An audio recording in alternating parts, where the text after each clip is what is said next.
झारखंड में केंद्रीय निर्वाचन आयोग की टीम के दौरे के बाद से ही विधानसभा चुनाव की सरगर्मी तेज हो गई है। चर्चा है कि झारखंड में समय पूर्व चुनाव हो सकता है। इस बीच राजनीतिक दलों ने भी तैयारी शुरू कर दी है। बैठकों और जनसभाओं का दौर चल रहा है। भारतीय जनता पार्टी झारखंड की सत्ता में वापसी की कोशिशों में लगी है। इस सिलसिले में बीजेपी ने कार्यक्रमों की श्रृंखला लॉन्च कर रखी है। बड़े नेताओं का दौरा भी शुरू हो गया है।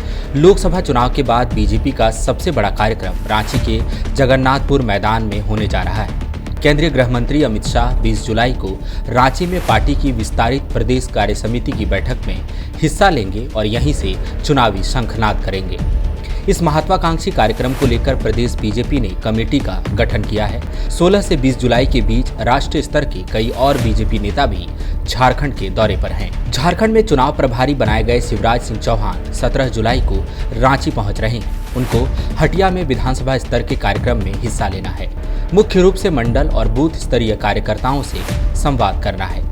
16 जुलाई यानी आज झारखंड में सह प्रभारी नियुक्त किए गए असम के मुख्यमंत्री हिमंता बिस्वा शर्मा पहुंचे। उनको खूंटी और तोरपा विधानसभा में कई कार्यक्रमों में हिस्सा लेना था। झारखंड में बीजेपी इस समय दो मुख्य कार्यक्रमों पर फोकस कर रही है: कार्यकर्ता अभिनंदन और सम्मान समारोह और विधानसभा स्तरीय विजय संकल्प रैली। हिमंता बिस्वा शर्मा ने तोरपा और खूंटी में ऐसे ही कार्यक्रमों में हिस्सा लिया। मंडल और बूथ स्तरीय कार्यकर्ताओं से मिले। इससे पहले हिमंता बिस्वा शर्मा ने रांची एयरपोर्ट पर मीडिया से कहा कि झारखंड की मौजूदा सरकार को हटाना है, बीजेपी को जिताकर डबल इंजन की सरकार बनानी है। इससे पहले भी हिमंता बिस्वा शर्मा झारखंड का दौरा कर चुके हैं। वे यहाँ बांग्लादेशी घुसपैठ और रोजगार के मुद्दे पर लगातार सरकार को घेरते हैं। 17 जुलाई को केंद्रीय मंत्री शिवराज सिंह चौहान रांची आएंगे। हटिया विधानसभा में बूथ स्तरीय कार्यक्रमों में हिस्सा लेंगे, कार्यकर्ताओं से संवाद करेंगे। इसी दिन प्रदेश बीजेपी प्रभारी लक्ष्मीकांत वाजपेयी भी आएंगे। वो पूर्वी जमशेदपुर में विजय संकल्प रैली और कार्यकर्ता सम्मान समारोह में हिस्सा लेंगे। गौरतलब है कि पिछले दिनों शिवराज सिंह चौहान ने रांची में कई कार्यक्रमों में हिस्सा लिया था। उन्होंने महिला, किसान, युवा और श्रमिकों को लेकर हेमंत सरकार से 5 सवाल पूछे थे। उन्होंने भी बांग्लादेशी घुसपैठ और रोजगार के मसले पर सरकार को घेरा था। आप बीजेपी नेताओं के बयानों का पैटर्न देखेंगे तो समझ पाएंगे। एक ओर बांग्लादेशी घुसपैठ का मुद्दा उठाकर अपनी चिरपरिचित हिंदुत्ववादी एजेंडे को साध रही है, जहां वो अक्सर सत्ता पक्ष पर मुस्लिम तुष्टीकरण का आरोप लगाती है। वहीं दूसरी ओर रोजगार की बात करके नीतिगत सवाल उठा रही है। अपने अपने तय कार्यक्रमों में हिस्सा लेने के बाद शिवराज सिंह चौहान, हिमंता बिस्वा शर्मा और लक्ष्मीकांत वाजपेयी गृह मंत्री अमित शाह के कार्यक्रम की तैयारियों का जायजा लेंगे। अमित शाह 20 जुलाई को रांची के धुरवा में जगन्नाथपुर मैदान में विस्तारित प्रदेश कार्य समिति की बैठक में हिस्सा लेंगे। इस कार्यक्रम में मंडल से लेकर प्रदेश स्तर तक के 20,000 से ज्यादा कार्यकर्ता हिस्सा लेंगे।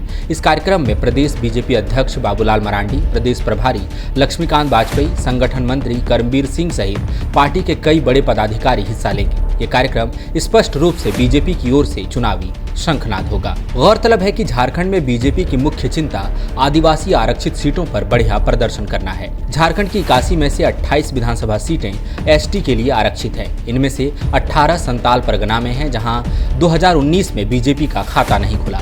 पूरे राज्य में 28 में से केवल 2 सीटों पर ही बीजेपी को जीत मिली। नतीजा सत्ता गंवानी पड़ी। 2019 के विधानसभा चुनाव के बाद फरवरी 2020 में बाबूलाल मरांडी की घर वापसी हो गई। वो बीजेपी की ओर से बड़ा आदिवासी चेहरा है। उन्होंने संताल में पूरा जोर भी लगाया। हालांकि लोकसभा में इसका कोई फायदा नहीं हुआ। लोकसभा की 14 में से 5 आदिवासी आरक्षित सीटें हैं। बीजेपी 5 हार गई। बीजेपी 2024 में वो आदिवासी सीटें भी हार गईं जहां 2019 में जीत मिली थी। दुमका, लोहरदगा और खूंटी वो सीटें हैं।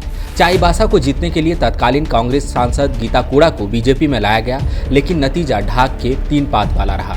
सीधा सा मतलब है, झारखंड में सत्ता के लिए आदिवासी आरक्षित सीटों पर जीत चाहिए। बीजेपी की यही असली चुनौती है। लोकसभा चुनाव के नतीजों ने सिरदर्द बढ़ा दिया है। इसी को पाटने की तैयारी है।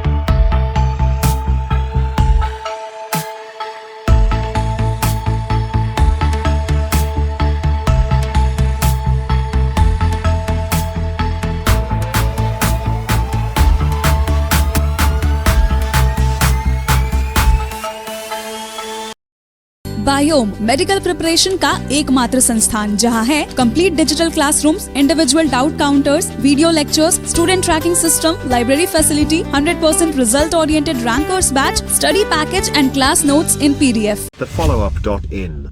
Like, share, and subscribe. www.thefollowup.in